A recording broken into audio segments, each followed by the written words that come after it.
Hello नमस्कार, कैसे हैं आप सब। स्वागत है आपका सेल्स एकेडमी के एक और नए वीडियो में। हम पढ़ रहे हैं क्लास 10th का चैप्टर 5 जैव प्रक्रिया। इसके पहले पार्ट में हमने पढ़ लिया था कि फोटोसिंथेसिस प्लांट्स के अंदर कैसे होता है। ठीक है, अब हम क्या पढ़ रहे हैं, फोटोसिंथेसिस इन डिजर्ट प्लांट। जो रेगिस्तानी पौधे होते हैं, जो गर्म जगह पे पाए जाने वाले पौधे होते हैं, उनके अंदर फोटोसिंथेसिस की प्रोसेस कैसे होती है।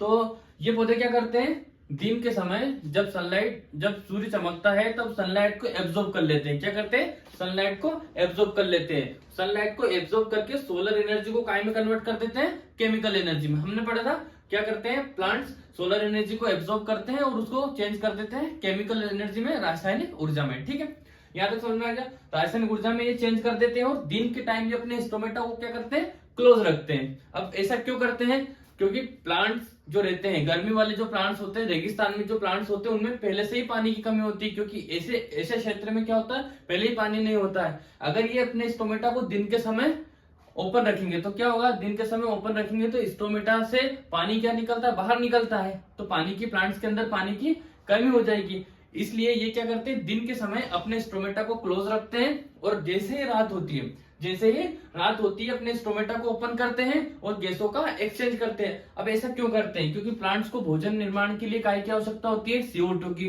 जो कहां से मिलती है, एटमोस्फियर से। ठीक है, तो क्या करते हैं, ये CO2 को अंदर लेते हैं और O2 को बाहर करते हैं। क्लोरोफिल इनके अंदर होता है, सनलाइट इन्होंने दिन में चेंज करके रख ली थी। अब बचा क्या, पानी, जो ये मिट्टी से ऊपर खींच लेते हैं, पानी मिट्टी से ऊपर पानी को खींच लेते हैं। हो गए चारों चीज इनके पास। तो क्या करते हैं, फिर ये रात में अपने भोजन निर्माण की प्रोसेस को स्टार्ट कर देते हैं, O2 को बाहर निकाल देते हैं। ठीक है, लिखा है मैंने पूरा, स्टोमेटा ओपन, CO2 क्या होती है, अंदर आ जाती है। क्या होता है, CO2 अंदर आ जाती है, CO2 अंदर आ जाती है और O2 क्या होती है, O2 बाहर निकल जाती है, O2 बाहर निकल जाती है। ठीक है, एग्जाम्पल है इसका कैक्टस। एग्जाम्पल क्या रहेगा, कैक्टस। वो सारे प्लांट्स जो कहाँ पाए जाते हैं, रेगिस्तानी जगहों पर पाए जाते हैं, वो सारे प्लांट्स हमारे क्या होते हैं, ये इस प्रोसेस को फॉलो करते हैं। दिन के समय क्या करेंगे, सिर्फ सोलर एनर्जी को कन्वर्ट कर लेते हैं केमिकल एनर्जी में।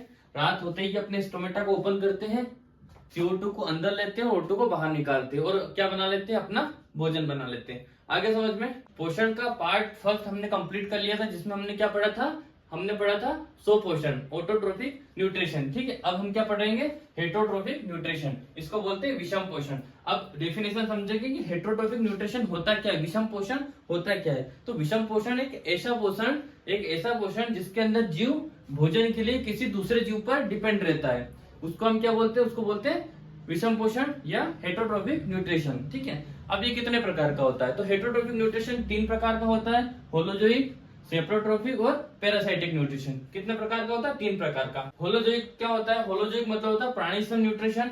ठीक है, सेप्रोट्रोफिक न्यूट्रिशन होता है मृतोपजीवी पोषण, जो अपने भोजन को मृत जीवों से प्राप्त करते हैं। पैरासाइटिक न्यूट्रिशन मतलब होता है परजीवी न्यूट्रिशन, जो क्या करते हैं, दूसरे जीवों पर होस्ट की तरह रहते हैं और उनसे अपना भोजन प्राप्त करते हैं। पहला प्रकार क्या है, होलोजोइक न्यूट्रिशन। अब इसमें क्या होता है, होलोजोइक न्यूट्रिशन परिभाषा लिख दी है मैंने, the organism feed by ingesting solid organic material then digest and absorb into their bodies, ठीक है। ऐसे एनिमल जो खाने को ठोस रूप में खाते हैं और खाने के बाद शरीर के अंदर इस भोजन का क्या करते हैं, पाचन करते हैं और अवशोषण करते हैं। तो ऐसे एनिमल को होलोजोइक एनिमल कहते हैं और इस प्रकार के न्यूट्रिशन को होलोजोइक न्यूट्रिशन कहते हैं। ठीक है, इंसान, काऊ, बंदर, घोड़ा, बकरी, पशु पक्षी, ये सारे क्या है, ये होलोजोइक एनिमल होते हैं। ये क्या करते हैं, खाने को सॉलिड रूप में खाते हैं और शरीर के अंदर इस भोजन का पाचन करते हैं। ठीक है, एग्जाम्पल लिखे, काऊ, ह्यूमन, बर्ड्स। हेटरोट्रोफिक न्यूट्रिशन का दूसरा टाइप कौन सा है, सेप्रोट्रोफिक न्यूट्रिशन, मृतोपजीवी पोषण। डेफिनेशन देखिए, feed on dead and decaying matter, feed on dead and decaying matter. ये क्या करते हैं, मरे हुए और सड़े हुए जंतुओं को खाते हैं और क्या करते हैं, विच डाइजेस्ट द फूड एक्सटर्नली, ये खाने को क्या शरीर के बाहर ही पचा लेते हैं।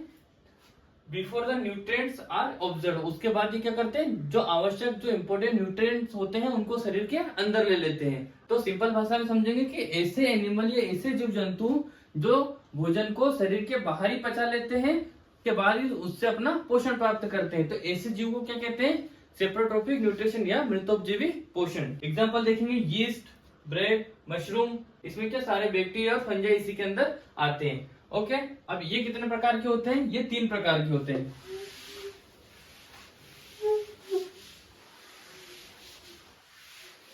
ये कितने प्रकार के होते हैं? ये 3 प्रकार के होते हैं।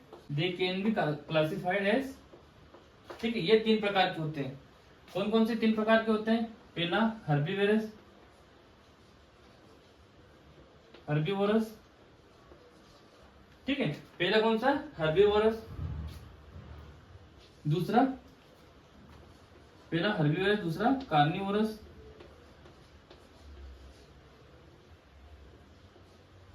दूसरा कार्निवोरस और तीसरा ओमनीवेरस,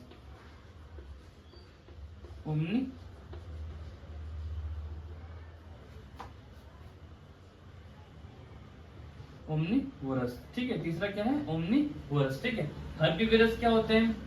ठीक है, कार्निवोरस क्या होते हैं? ओमनीवोरस क्या होते हैं? ये कितने प्रकार के होते हैं? सेप्रोट्रोपिक न्यूट्रिशन कितने प्रकार के होते हैं? 3 प्रकार के होते हैं। हर्बीवोरस, ठीक है, हर्बीवोरस वो एनिमल जो क्या करते हैं? जो सिर्फ प्लांट्स को खाते हैं, जो सिर्फ प्लांट्स को खाते हैं,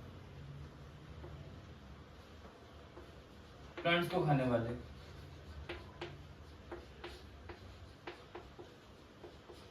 ठीक है, कार्निवोरस, कार्निवोरस वो होते हैं जो क्या करते हैं?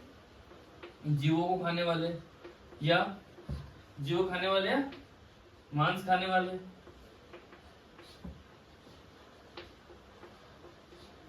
मांस खाने वाले, ठीक है। तीसरा ओमनीवेरस, इनको बोलते हैं सर्वाहारी, इनको बोलते हैं सर्वाहारी, जो सब कुछ खा जाते हैं, सभी को खाने वाले।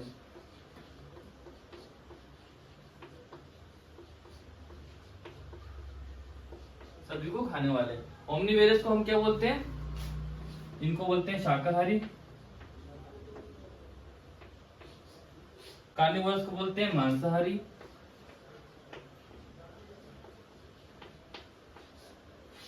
ओमनीवेरस को बोलते हैं सर्वाहारी। आगे समझ में?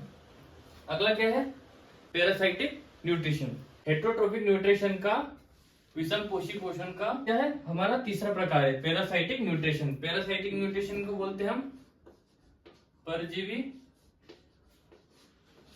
पोषण। अब परजीवी क्या होते हैं? परजीवी वो होते हैं जो दूसरे जीवित जीवों पर डिपेंड रहते हैं, जो जीवित दूसरे जीवित जीवों से अपना पोषण प्राप्त करते हैं, उनको हम बोलते हैं परजीवी। ठीक है, और इस प्रकार के न्यूट्रिशन को हम क्या बोलते हैं? परजीवी पोषण। अभी कितने प्रकार के होते हैं? ये 2 प्रकार के होते हैं। कितने? 2 प्रकार के, एक्सटर्नल पैरासाइट और इंटरनल पैरासाइट। ठीक है, एक्सटर्नल पैरासाइट क्या होते हैं? जो जीवों के ऊपर, जो जीवों के ऊपर रहकर या जीवों के ऊपर बैठकर अपना पोषण प्राप्त करते हैं। एक होते हैं इंटरनल पैरासाइट, जो जीवों के अंदर रहकर अपना पोषण प्राप्त करते हैं, उनको क्या बोलते हैं? Internal parasite. एग्जाम्पल हो गया लाइस, लीच, टेपवर्म, और एक एग्जाम्पल है अमरबेल या कस्क्योटा। क्या बोलते हैं इसको? कस्क्यूटा, कस्केटा, जो भी आप पढ़ो, स्पेलिंग याद रखना। Is a parasitic plant. ठीक है, अब ये दुनिया में एकमात्र ऐसा प्लांट है जो पैरासाइट न्यूट्रिशन को फॉलो करता है। क्यों? क्योंकि इस प्लांट के अंदर क्या नहीं होता? क्लोरोफिल नहीं होता। क्या नहीं होता? क्लोरोफिल नहीं होता। अब क्लोरोफिल नहीं होगा तो ये अपना भोजन कहां से प्राप्त करेगा? दूसरे जीवों से ही प्राप्त करेगा। ठीक है, तो ये क्या करता है? दूसरे प्लांट्स के ऊपर ऐसे लिपट जाता है। ठीक है, ये क्या करता है? दूसरे प्लांट्स के ऊपर लिपट जाता है तथा उनसे अपना पोषण प्राप्त करता है।